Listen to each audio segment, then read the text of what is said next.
While flying at an altitude of 30,000 feet, the F-22 pilots who were monitoring the emergency situation heard what sounded like the call sign of a child coming from the wreckage of the aircraft that had crashed. They couldn't believe it. The renowned call sign, you see, belonged to a 12-year-old girl who was seated in seat 14C. What happened next shocked the entire aviation world forever. Before taking a look at the complete story, don't forget to leave a comment below. Which country are you watching from? Don't forget to subscribe for more exciting stories. Golden sunlight flooded the departure gate at Denver International Airport as the passengers made their way onto Flight 875 destined for Seattle. Amongst them stood a slender 12-year-old girl. She had auburn hair neatly drawn back into a straightforward ponytail. She wore jeans, sneakers, and a hoodie.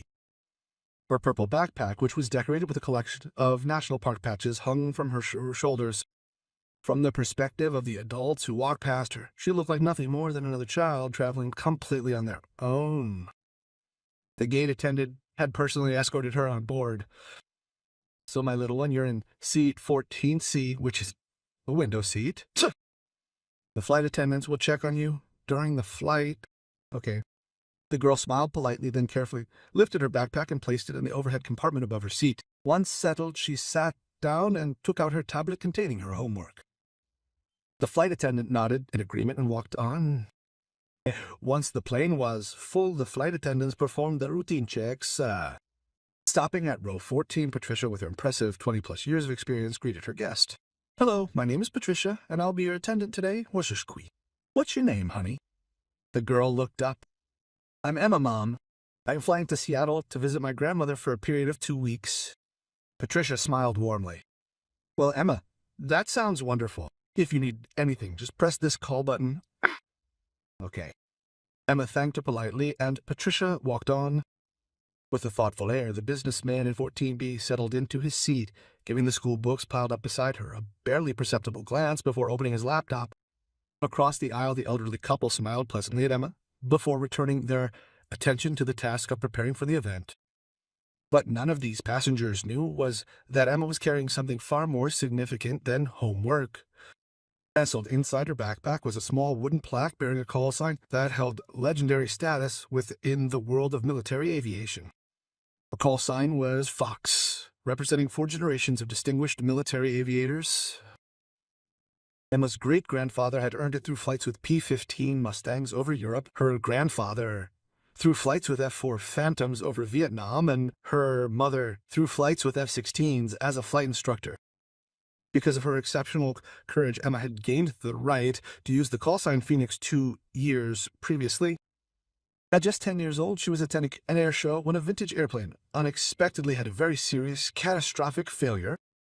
Amid the adults panicking, Emma quickly grasped the radio and carefully guided an injured backup pilot through the vital emergency protocols, ultimately saving the life of their unconscious pilot colleague. In a perilous situation, the partially blind and disoriented backup pilot relied entirely on the precise and clear instructions delivered by a 10-year-old girl who spoke with the authority and precision of a truly experienced combat controller. The military aviation community was stunned. At a formal and highly attended ceremony where generals from the Luftwaffe and admirals from the Navy were present, Emma received the call sign Fox, accompanied by the awarding of an honorary medal. Fighter pilots who would never show weakness lined up to shake her hand and tell her that she lived up to the call sign. From that day on, Emma was Fox, and every military pilot who heard that call sign knew what it stood for. She occupied Seat C, enveloped by passengers who registered only a young girl sporting a backpack. Consequently, she perpetually projected the image of merely another child on a typical routine flight. She worked on her summer reading assignment, occasionally glancing out the window as the Boeing 733 climbed to cruising altitude. The flight attendants finished their safety demonstration, and the captain announced that they would be approaching 9,000 meters above sea level with an estimated flight time of 2 hours and 45 minutes. Oh. The climb was smooth and uneventful. Patricia brought Emma extra cookies with a conspiratorial wink. The businessman was deep in his spreadsheets. The elderly couple began a quiet game of cards. All signs pointed towards another typical day of commercial aviation operations on Flight 874. At 9,000 meters above sea level, the first engine failed without warning. The unexpected power loss induced a shaking vibration in the aircraft, jarring the passengers within. As Captain James Morrison sat in the cockpit, he felt his hands instinctively move to the engine control panel. Engine number 1 was indicating a total failure. Zero thrust, no fuel flow. First Officer Sarah Chen was already going through the emergency checklist. Morrison initiated the restart procedure, watching the instruments with intense concentration. For 30 seconds, nothing happened. Suddenly, with an unsettling and abrupt jolt, the second engine failed, a jarring sensation that every passenger experienced. Upon the cessation of the vibration, uncanny silence descended as both engines became silent, leaving the aircraft suspended in the air at an altitude of 9,000 meters, supported only by gravity. In the cockpit, there was a controlled outburst of chaos as the two pilots methodically followed the emergency procedures. Morrison called for an emergency. Mayday, mayday, mayday. This is United Flight 874.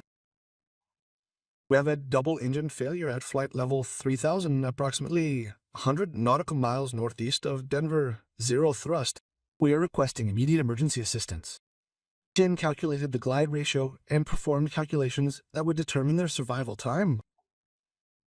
A Boeing 37 at 9,000 pendat with both engines out could glide for about 15 to 20 minutes and travel 150 to 200 kilometers before hitting the ground. But they were over mountainous terrain. While Chin persisted, though unsuccessfully, in his attempts to restart the engines, Morrison meanwhile consulted terrain maps to find possible landing sites. He realized they might have to attempt an unpowered landing. Within the passenger cabin, the sudden silence provoked a panic that was almost impossible to control. Seasoned travelers could tell the situation was serious, and their nervous glances toward the flight attendants were met only with carefully maintained composure. Following receipt of an emergency message, the crew systematically moved throughout the passenger cabin, diligently preparing the passengers for the anticipated emergency landing, all the while demonstrating complete and unwavering composure. On an automatic level, Patricia made her way over to the row to ensure the unaccompanied minor was doing all right. Sitting still in her window seat, Emma had set her tablet aside, her gaze fixed on the vast landscape sprawling endlessly beneath them. The unusual absence of the engine's usual rumble contributed to a palpable sense of unease that hung heavy in the air, a feeling shared by all on board. Kneeling softly in the aisle by seat 14C, Patricia softly placed her hand upon Emma's shoulder and attempted to encourage her with a gentle, reassuring smile.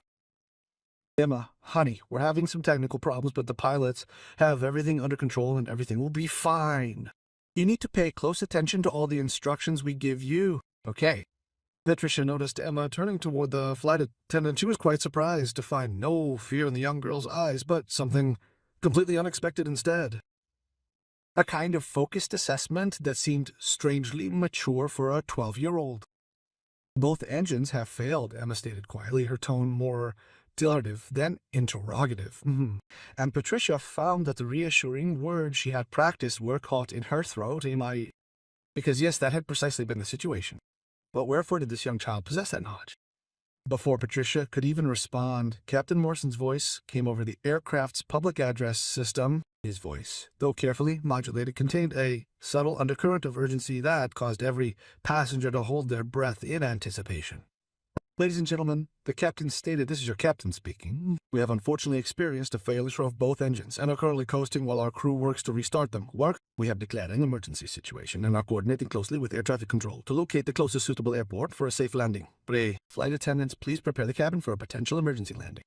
Passengers, we kindly ask that you remain calm and follow all instructions issued by our crew. Please also take a moment to familiarize yourselves with the safety procedures outlined in the card located in your seat pocket. Your cooperation and attention to detail are crucial in ensuring a safe outcome for all on board. The captain's announcement unleashed the predictable and dreaded reaction. A wave of gasps, suppressed screams, and a flurry of frantic movements swept through the passenger compartment as individuals hurried to secure their seats. In a desperate attempt to contact their loved ones, they frantically grabbed their cell phones and final messages. Others gripped the armrest with such force their knuckles turned white from the sheer terror, while some simply broke down in tears as the full weight of their predicament crashed down upon them, a cold, overwhelming wave. It's miles away, and thousands of meters above that very hairy aircraft. Two F-22 Raptor stealth fighter jets from the Luftwaffe conducted routine patrols in restricted airspace over Colorado. Following a standard air patrol route, Major Alex Rodriguez and Captain Jennifer Wiper Martinez employed their advanced sensors to thoroughly observe the skies. Their proficiency in using these sensors was the result of countless hours spent operating the most technologically advanced fighter aircraft the world has ever produced.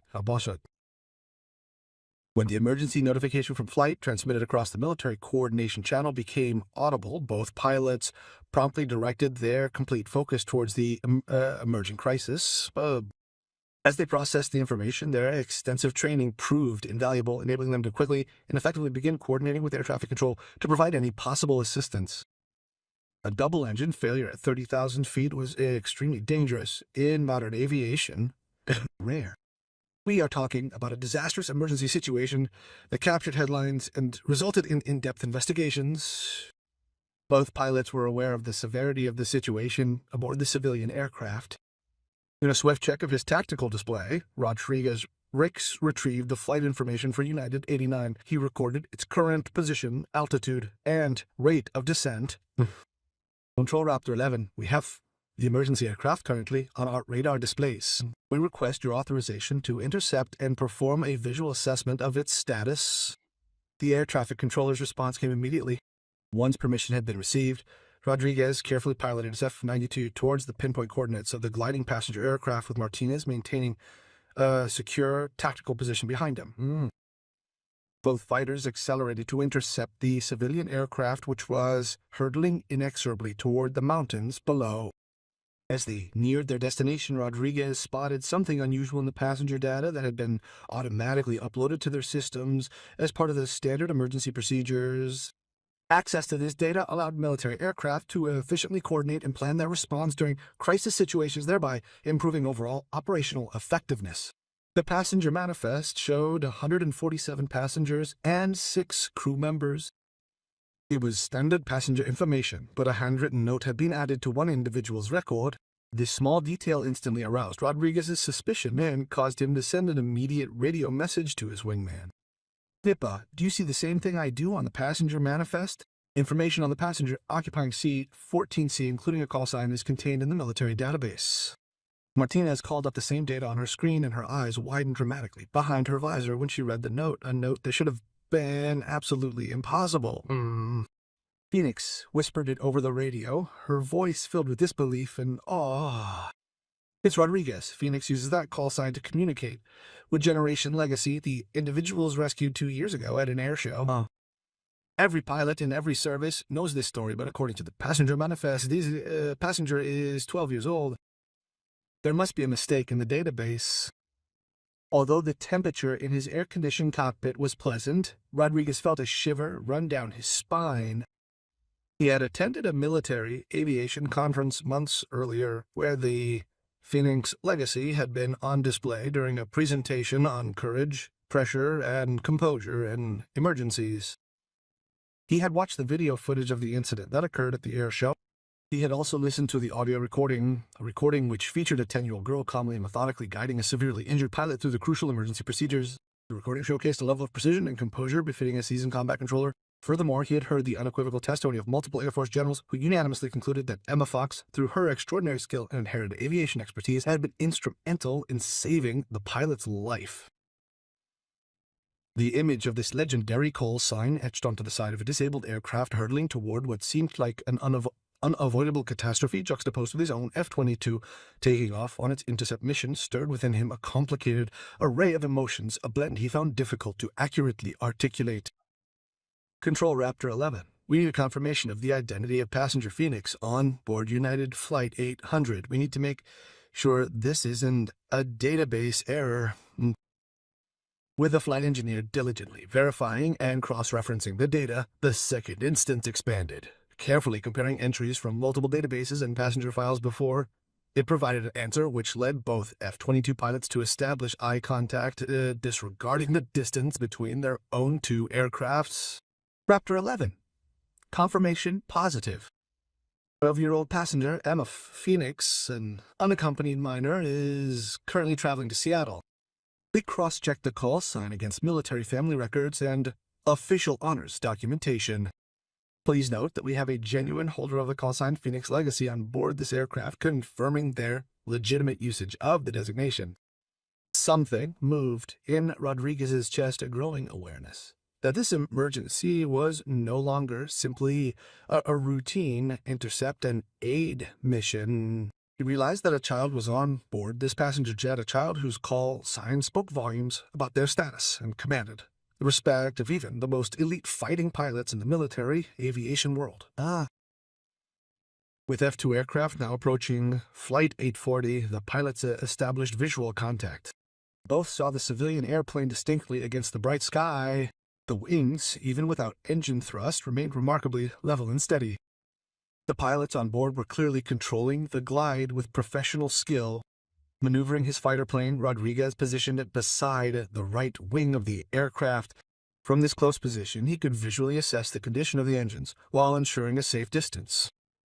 And what he saw confirmed the worst-case scenario.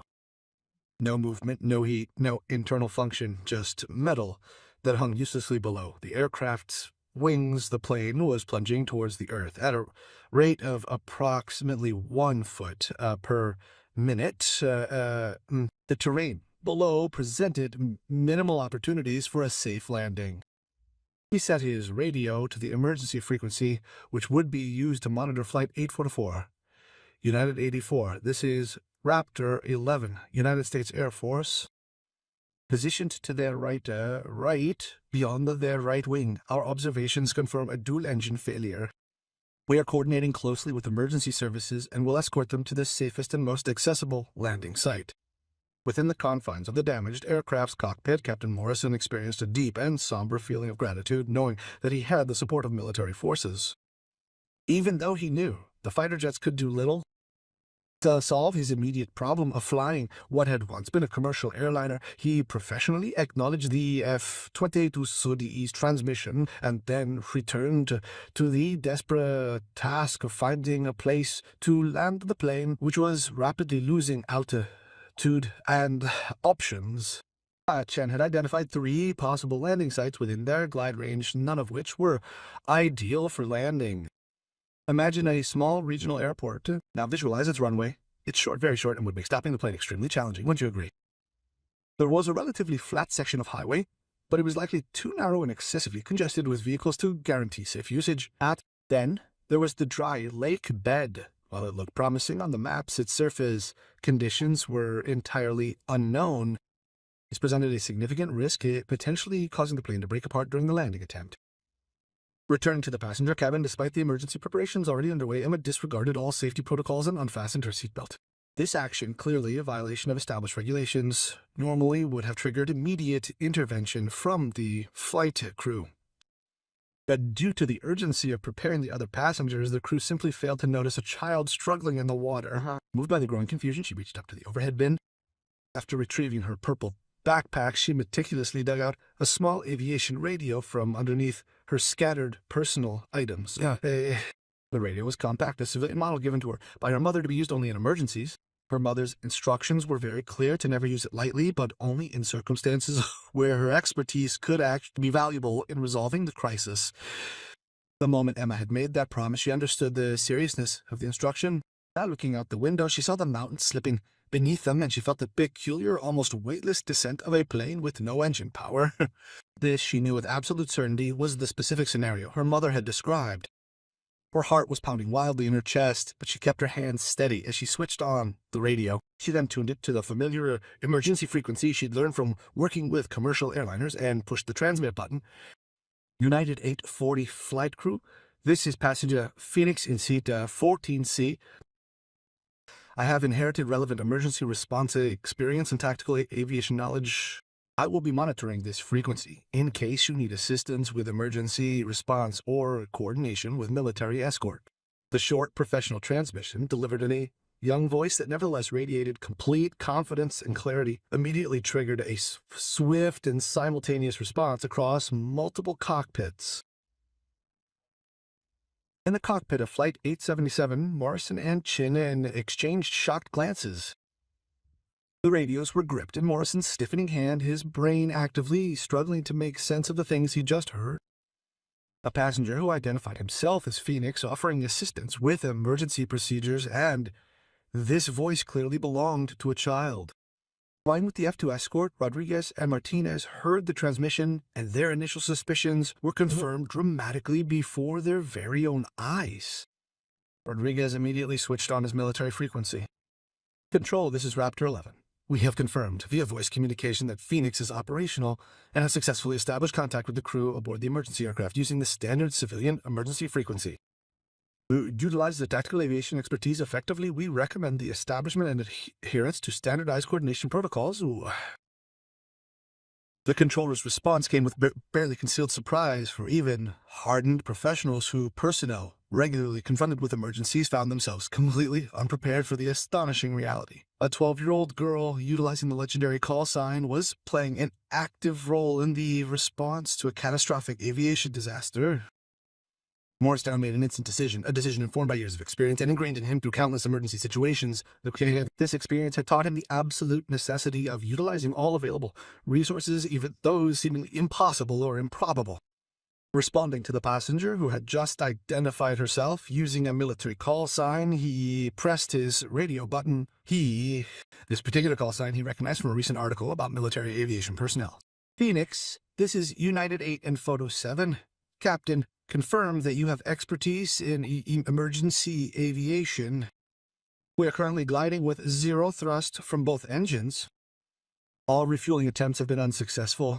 We are descending to 28,000 feet with limited landing options." Emma's response was immediate. Even with her youthful voice, she managed to express both respect for his authority as captain and confidence in her own skills and capabilities. "Captain, my military aviation career spans 4 generations, and I have extensive personal experience in handling emergency procedures.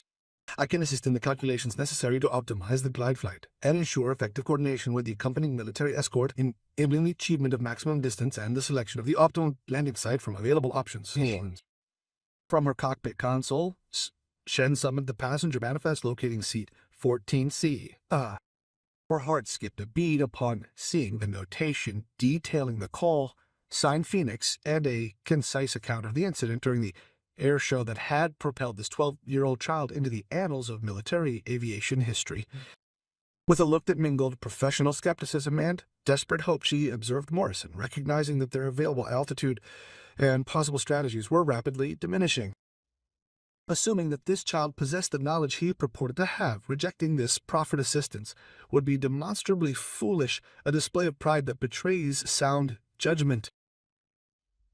Morrison gave a single resolute nod, a decision sealed in his mind. He would accept the help offered by a source entirely beyond the scope of any scenario his rigorous training had anticipated or prepared him to encounter. "Phoenix, United 84, Captain. We accept your assistance. Please coordinate with our escorts and give she recommended optimal glide management."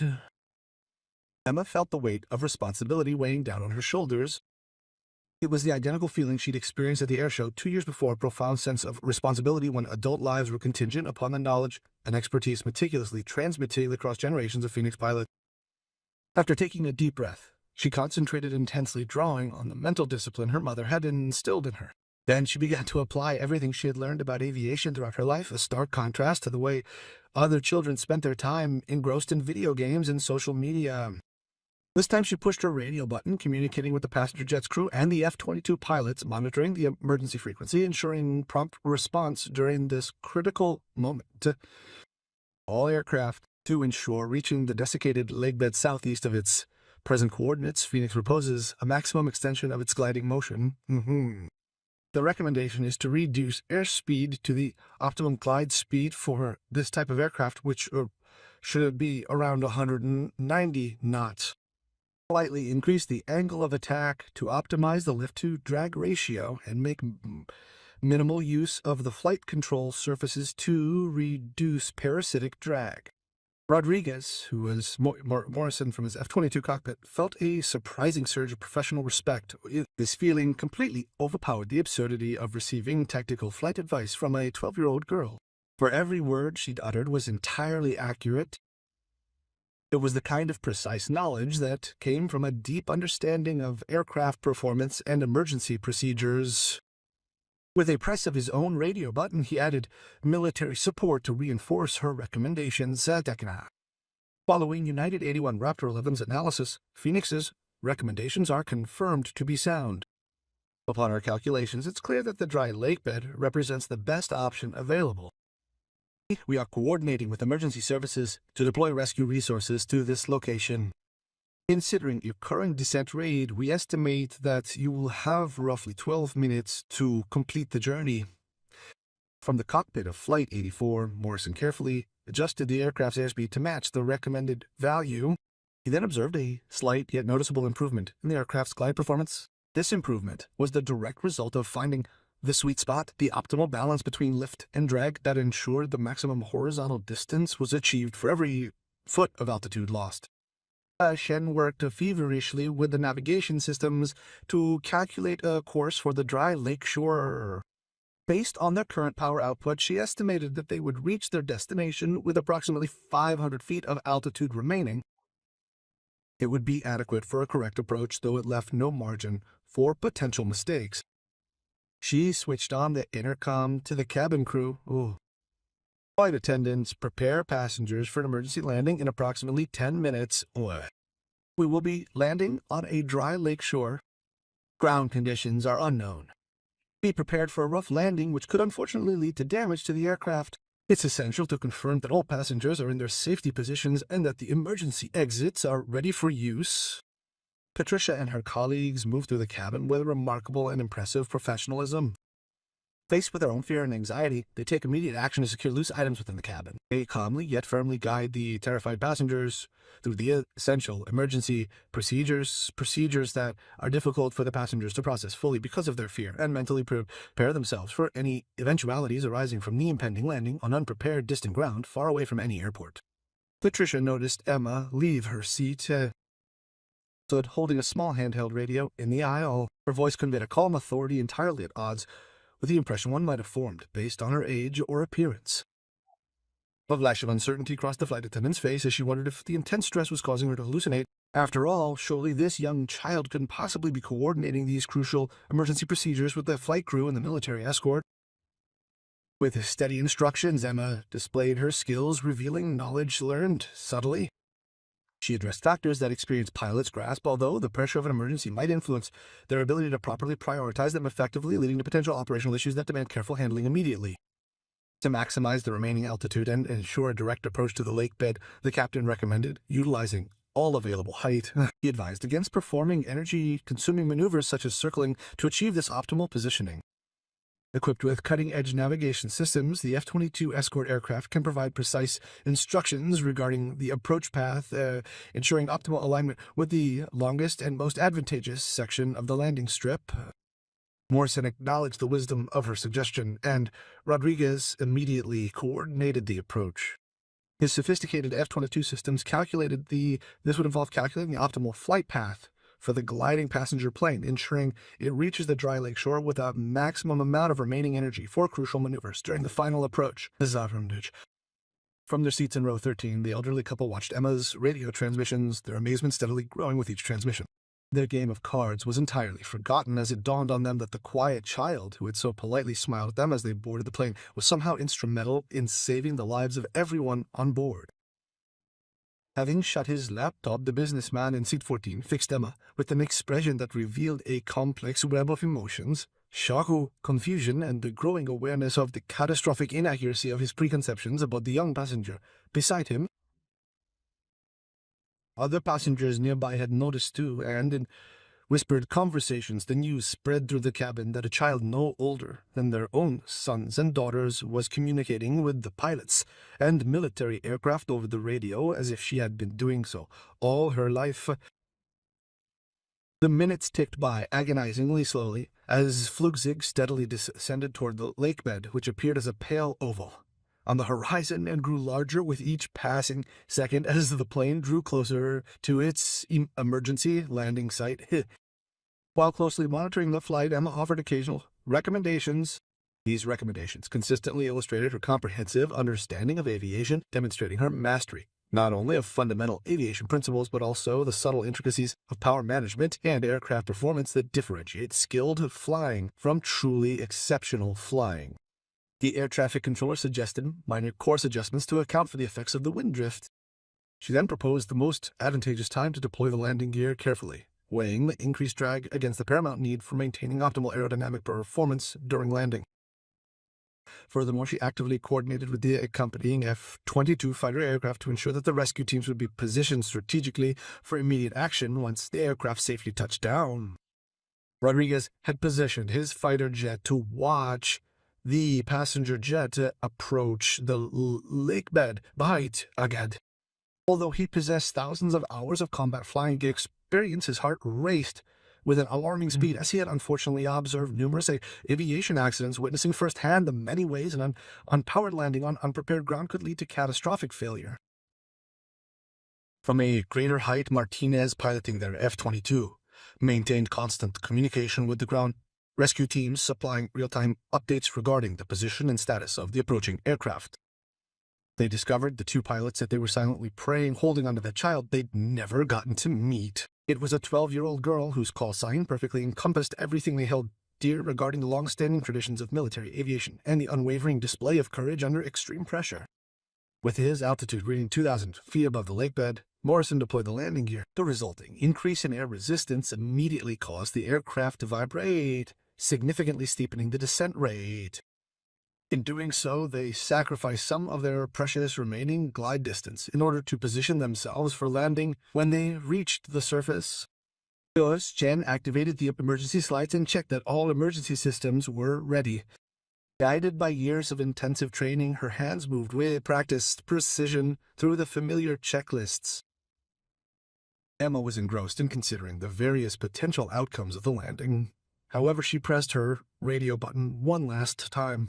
As the lake bed came ever closer, the pale surface filled the windows, looking much rougher and more uneven than it had appeared from the height. Captain, please remember to execute a smooth glide and a landing with minimal vertical speed. Expect the surface to be potentially softer than anticipated. Take precautions to prevent failure of the nose gear. Throughout the rollout phase, maintain directional control. Be fully prepared for an immediate emergency evacuation if you detect any evidence of structural damage to the aircraft. In those final seconds of the approach, time seemed to stand still, expanding into an eternity, expanding. As Morrison manipulated the control column, he initiated a glide carefully, trading the aircraft's forward momentum for increased lift, thus bringing the descent rate down to a safe, survivable level. He kept the plane barely afloat as the flight speed decreased and gravity took its inevitable victory. He fought. As the main landing gear contacted the lake bed, a powerful impact reverberated throughout the aircraft, generating vibrations across its entire structure. This impact proved far more forceful than a standard landing, though not catastrophic. Immediately, Morrison commenced his fight to maintain the plane's balance, struggling to keep the wings level and the nose aligned as the unprepared surface produced uneven wheel friction. Upon impact, the nose landing gear emitted a sharp, distinct cracking sound, pointing to a possible problem. Nevertheless, the landing gear remained intact and the aircraft rolled across the lake bottom, leaving trails of dust and sand. It gradually slowed down, as the resistance offered by the soft surface proved more effective than any braking system in decelerating it. After touchdown, Flight 844 stopped approximately 800 meters off the intended landing path. The device rested on a slight angle, situated on the uneven surface. However, it remained intact, and all the crucial structural components were fully operational. Crucially, the passengers and 6 crew members who had just endured a disastrous emergency escaped unharmed. No fire occurred, and there was no immediate threat made. This fortunate outcome was entirely attributable to the combined expertise of a highly trained team, seamless military coordination, and the exceptional insights provided by a remarkable 12-year-old girl whose legendary radio call sign instantly became known. Morrison sat motionless in his seat for what felt like an eternity, 3 distinct heartbeats, to be precise, his hands still grasping the controls as he processed the unbelievable reality. They had landed, they were safe and sound. They had achieved something previously deemed impossible. Then he activated the cabin intercom, his voice trembling with the intensity of his emotions he made no effort whatsoever to conceal. Ladies and gentlemen, we are on the ground. Emergency evacuation procedures will begin immediately. Follow the crew's instructions exactly. Then leave the aircraft as quickly and safely as possible for everyone involved, all right? The evacuation went like a textbook. The intensive training that the flight attendants had consistently participated in was put to the test as passengers rushed down the emergency slides, their feet sinking into the fine, dusty surface of the lake bed as they evacuated the aircraft. Patria found Emma as soon as she had exited the plane herself.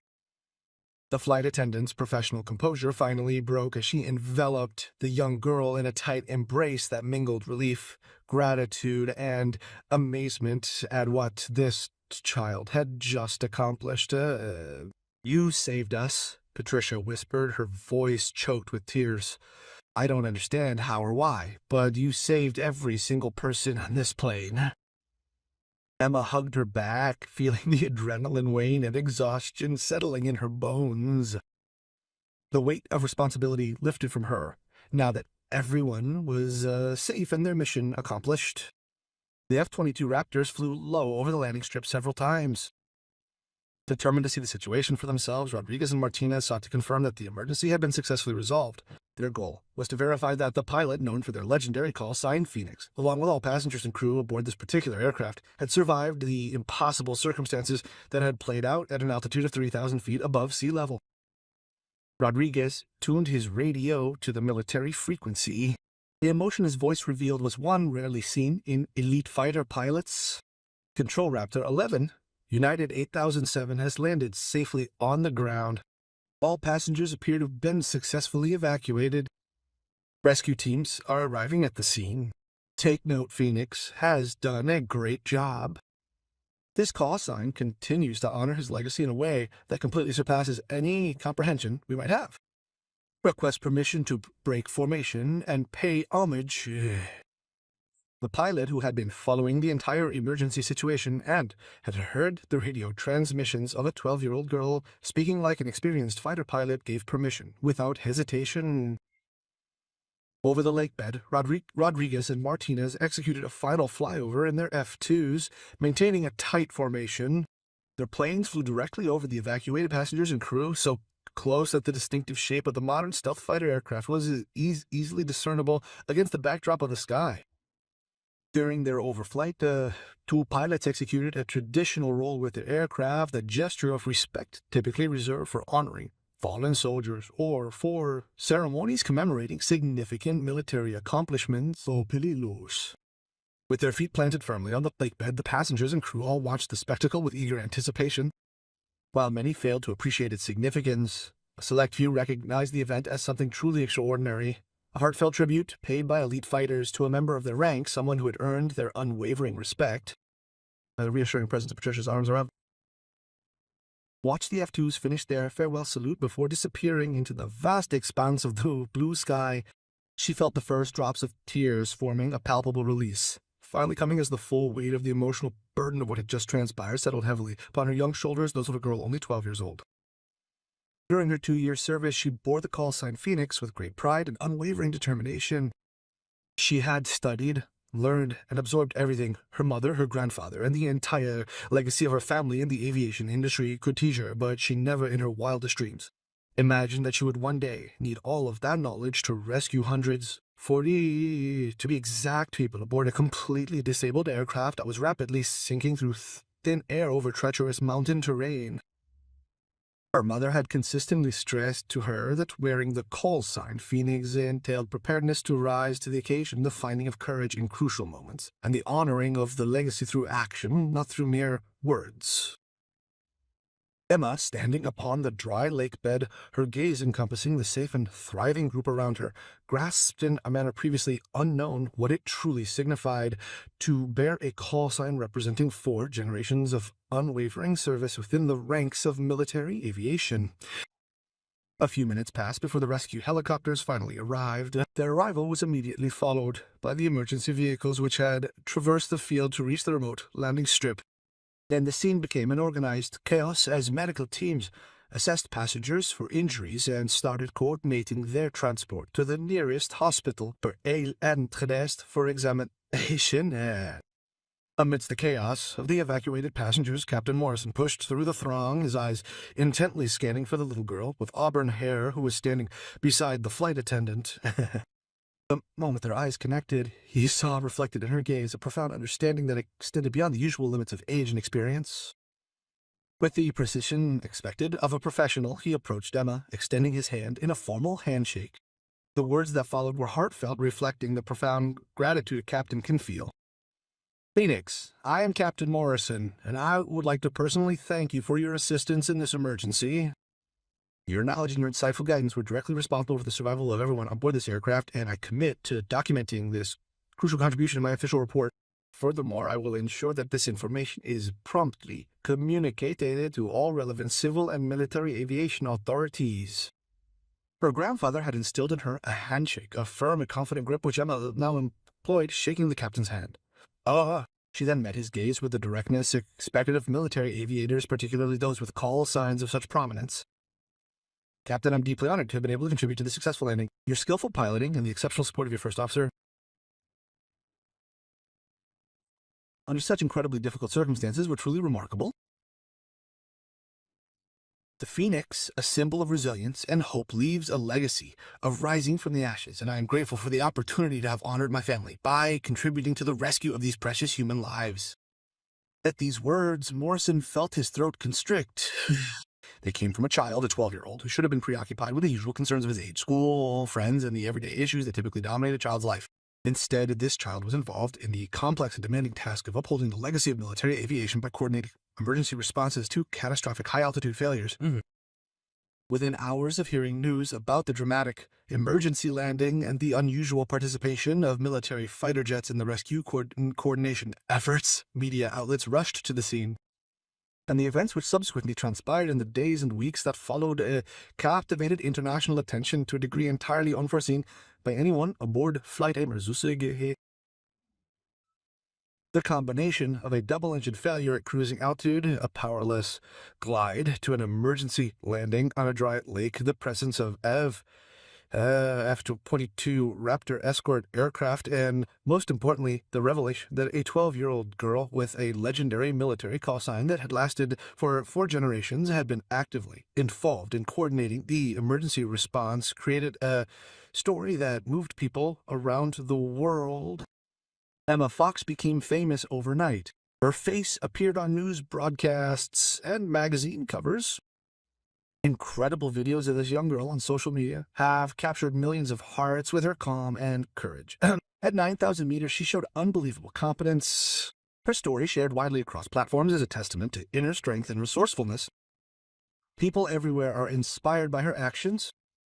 With a mixture of pride and awe, the military aviation community reacted to the incident, acknowledging Emma's proven display of the very qualities that have made the Phoenix call sign a legendary name across generations, a testament to her unwavering dedication and extraordinary skill.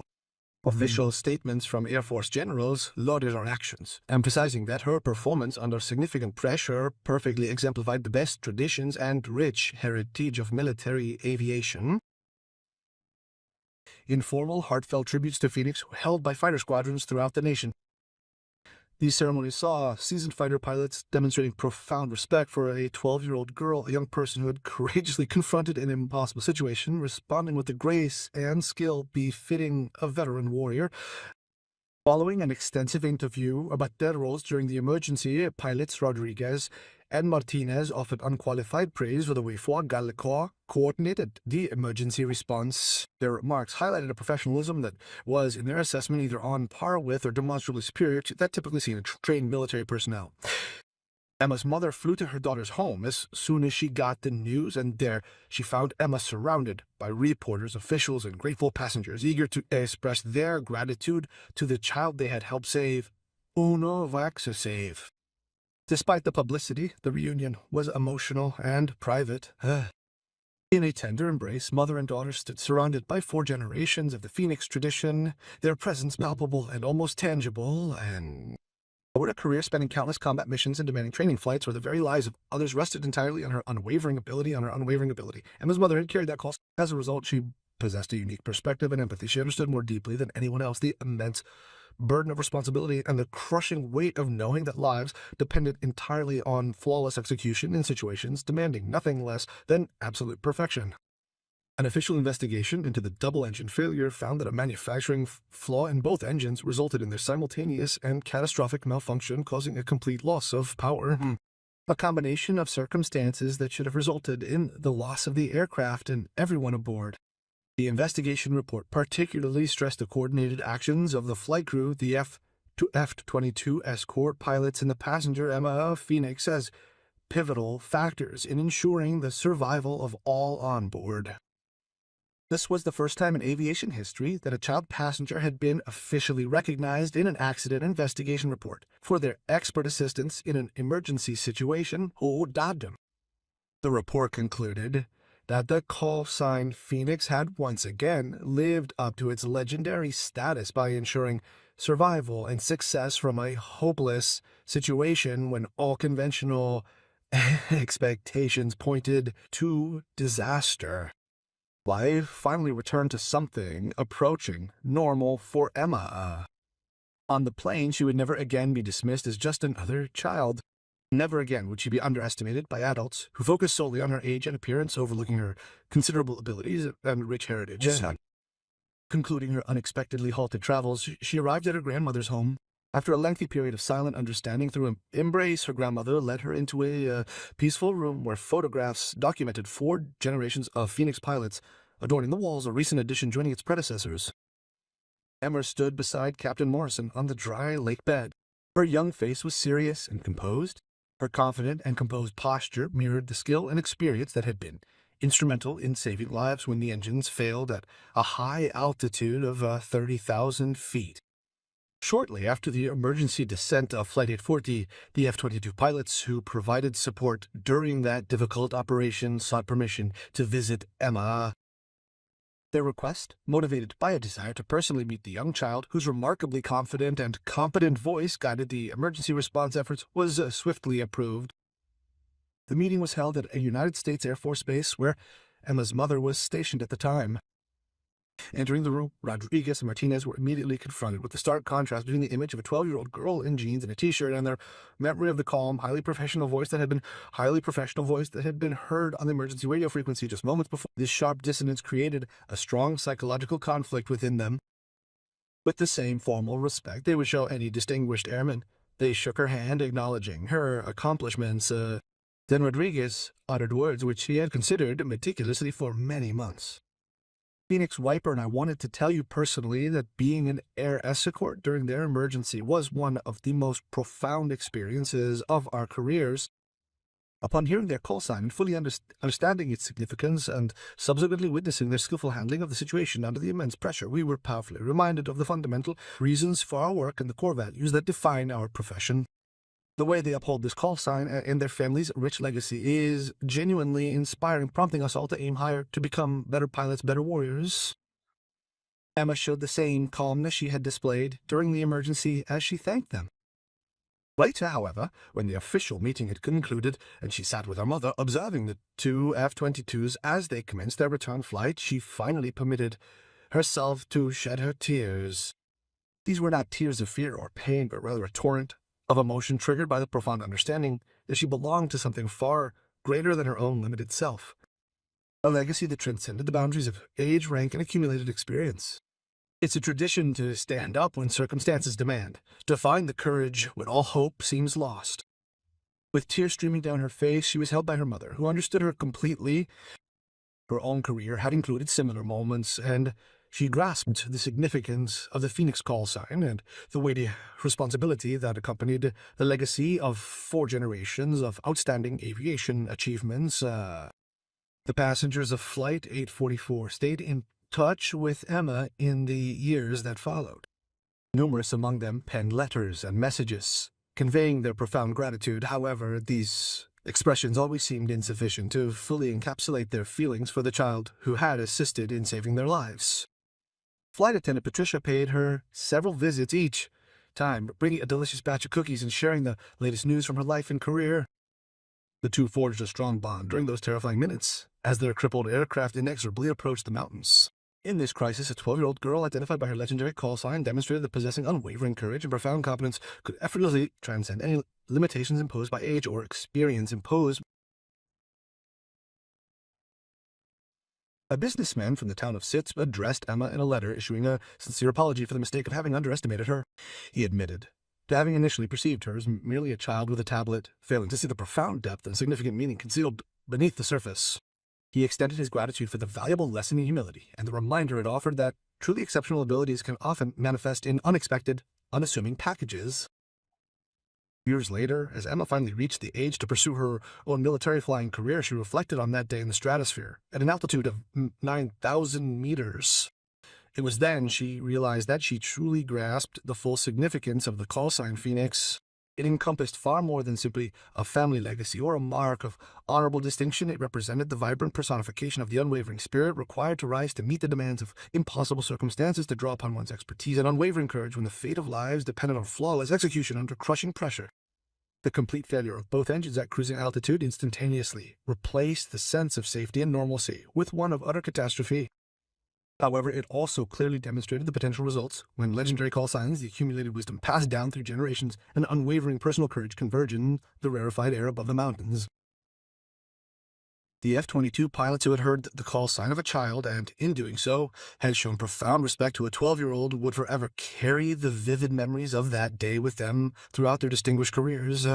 They would, in turn, share this memorable story with younger pilots, using it as a powerful testament to the true essence of their profession, a profession stripped of all the technological aspects, weaponry, and tactical complexities, reduced to its most fundamental core, the unwavering ability to handle emergencies with a level of competence that surpasses any expectations based on age or conventional understanding of what constitutes a skilled pilot.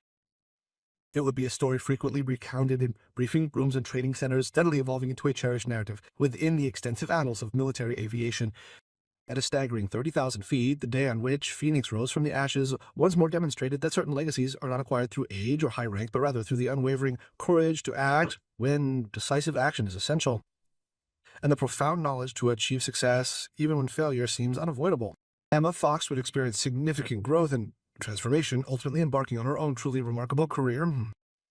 However, she would forever remember her experience of standing in the aisle of a stationary aircraft, holding a small radio transceiver and calmly communicating with experts who maintained their trust in her, notwithstanding all the factors suggesting otherwise.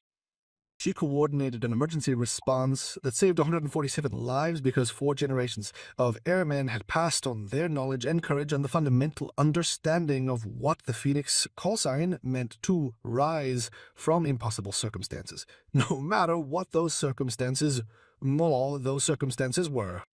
With engines failing at a dizzying altitude of 9,000 feet and the prospect of death appearing inevitable, a young pilot carrying the legendary call sign demonstrated to the world what it truly means to honor one's heritage.